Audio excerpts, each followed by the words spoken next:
I've been meaning to make this video for a while, actually. Somehow I didn't realize that this had even happened and that I hadn't updated you guys. I've had some findings, some adjustments to my life, and I think you might want to know about them. So, I mean, you probably read the title of this video. You kind of know what it's about. On the left-hand side here, I have the 13-inch MacBook Air. Over here is the Thinkpad X1 Carbon.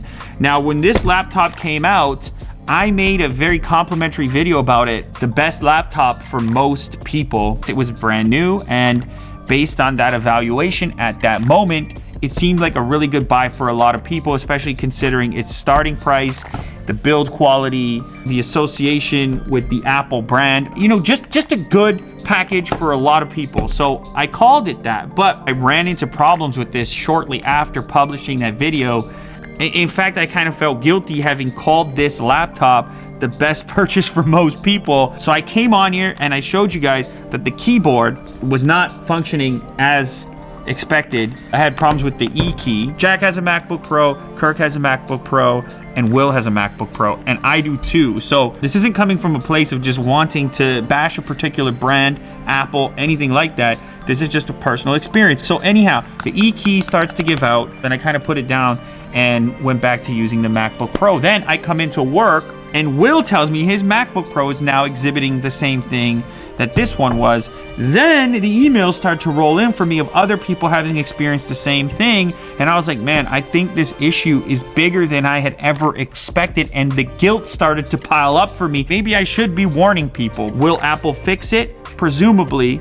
But if this happens to you after your warranty expires, that could be a very expensive fix, and this is not an inexpensive laptop. When that happened, it kind of reconfigured my brain a little bit, and I was like, man, I've been using Apple laptops exclusively for a very long time, almost 10 years, and I was like, I should go back to Windows and see what's happening in Windows and search for some Windows-based devices that I might actually like. So that took me down the ThinkPad path. And guess what? I loved it. Wow. I really didn't look back. I just tweaked it a little bit so that it was suitable for myself, so that I liked it. And I have fully switched over from Mac to Windows without much fanfare, obviously without telling you guys officially, and I'm not missing it. It's kind of a flipped version of that ad campaign from back in the day when you got the guy who's the Mac and the guy who's the PC, and the one guy's in the suit and the other guy's cool. I'm going the other direction. This became my main laptop, X1 Carbon, good battery life. Surprisingly, I began to really like the matte display without the glare and the gloss. Not the brightest display in the world, but I lived with it. I even lived with the chin on the bottom here. I lived with the inferior trackpad on this ThinkPad when compared to the MacBook. I lived with the bizarre button placement. I lived with the weird location of the fingerprint scanner. I lived with all that stuff, and I did so because when I got to type on this beautiful keyboard, you see how I did that right there, Jack? It's like Vanna White. I come across it. When I typed on this keyboard, I had a sense of euphoria, an epiphany of sorts that I was like, man, I've been missing out. There are great laptop keyboards out there. I'm talking about the actual experience having used this. Even if this thing was completely functioning correctly, I would trade it in a second for this experience. This thing invites me to answer emails and nothing does, ever. I never want to look at email, but here, it's a pleasure, it's a joy. And it got me thinking about laptops in general in the modern era. Apple used to have some pretty strong advantages in thinness, lightness, battery life, things like this. But now we look at a product like this, it's like, geez, it's barely thicker.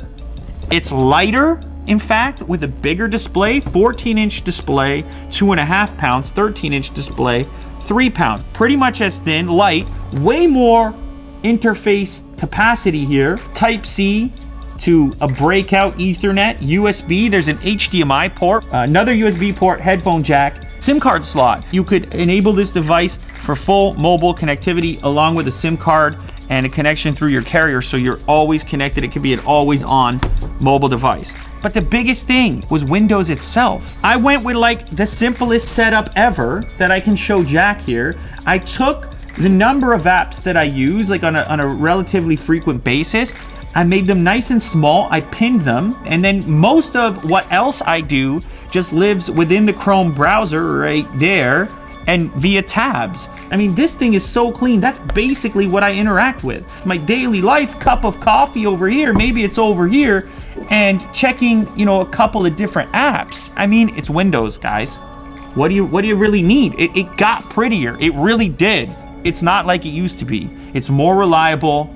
It's smoother, it's better looking. I turned off most of the system-based notifications that I didn't need, so they're less abrasive. That, for me, was like, that's way more seamless, that's too easy, and I should have been looking at these products a long time ago because they are valid substitutes for what Apple is doing. Now, I should say that these two devices are not necessarily targeted at the same clientele. I think most people are gonna say this thing looks prettier. Of course, myself, I like the industrial appearance of the ThinkPad, the simple matte finish. It's like, it's a tool. It's cool with being a tool. It's a cool tool. It gets like smudges on it. It's so what? I'm okay with that. I don't think everyone will be. The exchange you make there is you must go with this wonderful slick aluminum, which I have to admit, it looks great, but I was surprised. I enjoyed the switch, and I'm actually quite happy to be in the Windows space now and have the wide variety of laptops to choose from. What is a laptop for most of us these days? What do you really need here? What are you paying for? Durability, form factor, you need something that's light, you need something that has good battery life, and then after that, it's a keyboard and a display.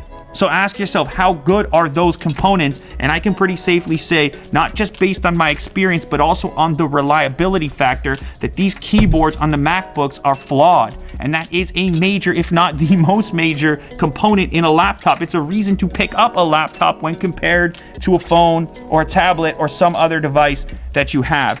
If you do this experiment yourself, if you move over to a keyboard like the one on the X1 Carbon, you will never want to touch or tap anything like this again. Windows is not that bad. It's not as bad as it used to be. It's actually kind of pretty now, and you can make this move. I have officially quit using Apple laptops, and it kind of happened quietly. I didn't even really expect it, and I didn't even really set out to do it, but I'm living over here now, and I'm not missing much.